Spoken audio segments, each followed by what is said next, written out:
With my triumphant experience and appearance at C2E2 behind me, there's still horror to look forward to this week in comic shops.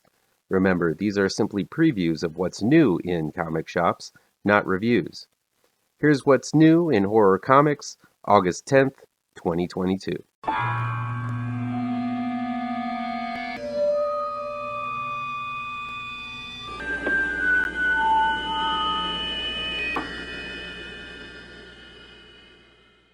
Welcome back to ML Miller Frights. I'm ML Miller.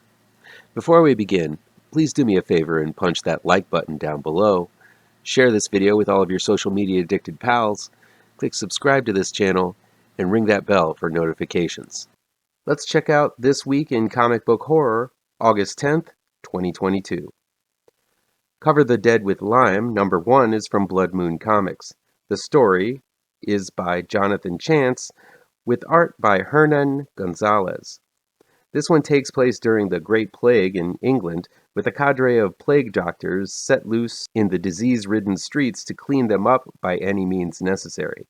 Sounds like some ominous plague horror from Blood Moon, which seems to specialize in quality horror comics. DRACULINA, number 5, is from Dynamite Entertainment. The story is by Christopher Priest, with art by Michael Santamaria. This Vampirella spin-off continues the adventures of Katie and her alternate reality variant who share the powers of the vampire, as DRACULINA.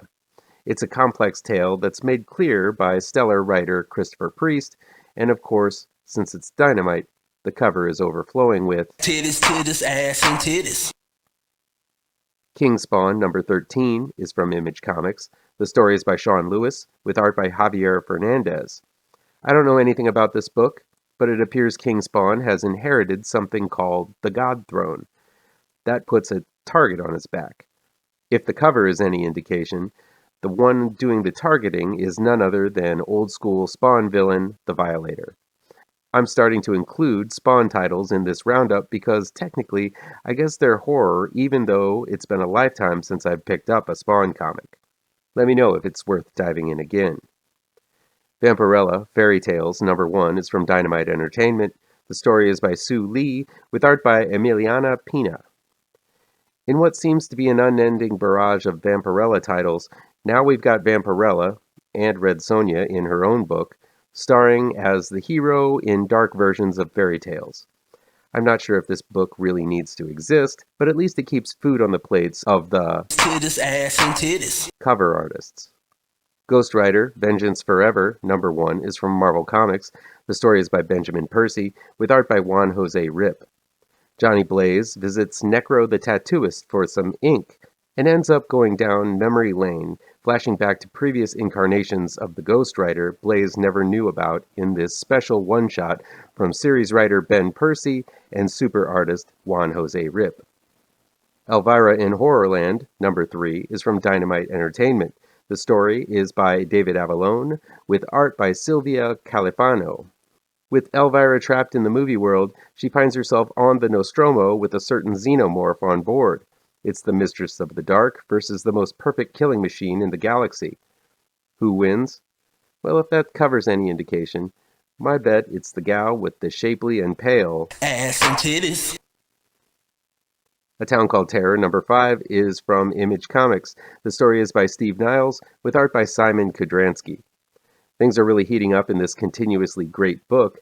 This issue ends the first arc with the lead, Henry, finally tracking down his mother in a weird other-dimensional prison. Meanwhile, Henry's wife, Julie, enters the town called Terror with no idea of the horrors she's about to encounter. The art and writing in this comic continue to be impeccable and fantastic. Predator number 1 is from Marvel Comics. The story is by Ed Brisson, with art by Kev Walker.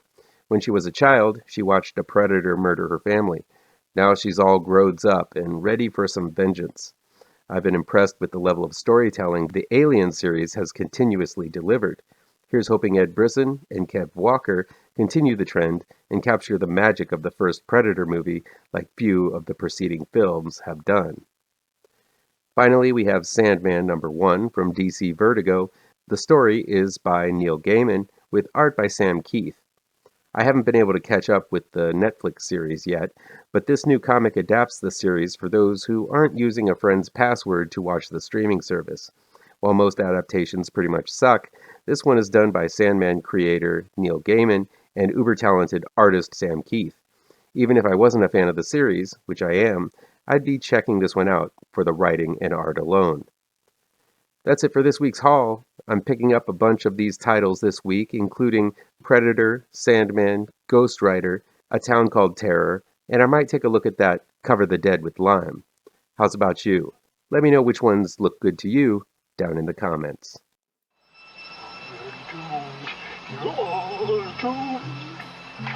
You're doomed to live the life you're meant to be, stuck inside your reality. You're